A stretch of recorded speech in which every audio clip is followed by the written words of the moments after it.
Good day everyone, I am Nika Joyce de Oracion. I am here to discuss the Filipino values and the three types of Filipino values.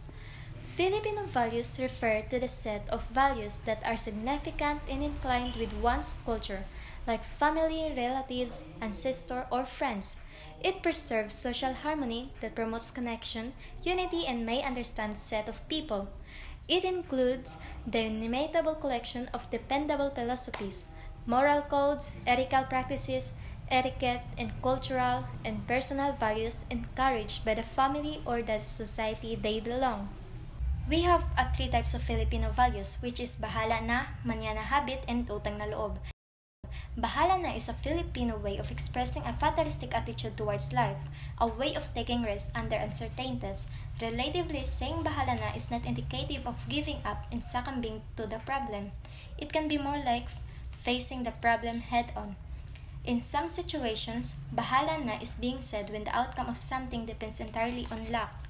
We have a scenario here. A woman is going to work overseas, though she has a doubts and reservation about her employer and workplace. She will pursue her job.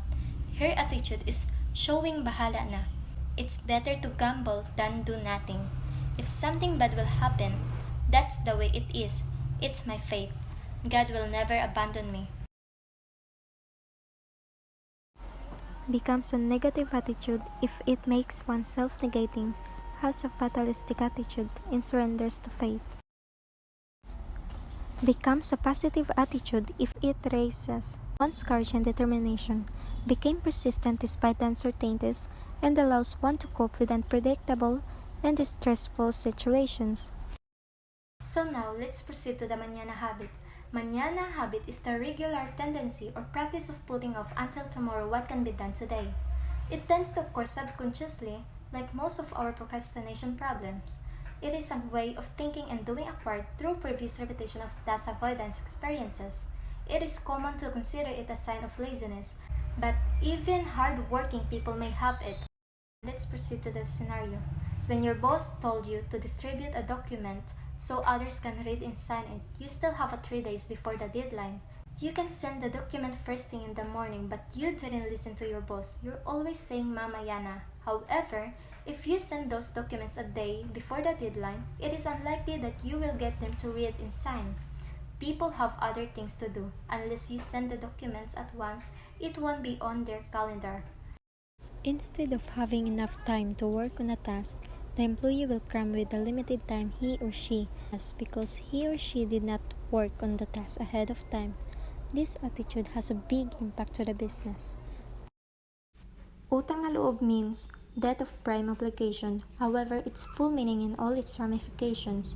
Utang na loob is one of the values deeply practiced among Filipinos. Helping a person, especially one who is in dire need, is a value that is priceless, that a feeling of indebtedness is created in the other. There is a feeling of reciprocity that an inaction from the person helped will be branded as walang utang na loob. And now let's proceed the scenario. My friend Nina told me that her mother-in-law sent her monetary support regularly every month in order for her additional business capital. Nina, I am so very thankful, and every time my mother-in-law give me some allowance and for additional capital in my store. And that's the scenario of utang na loob. In the guise of being generous, utang na loob can be nest the patronized brands, people and positions leading to nepotism, corruption, or non-disclosure of abuses.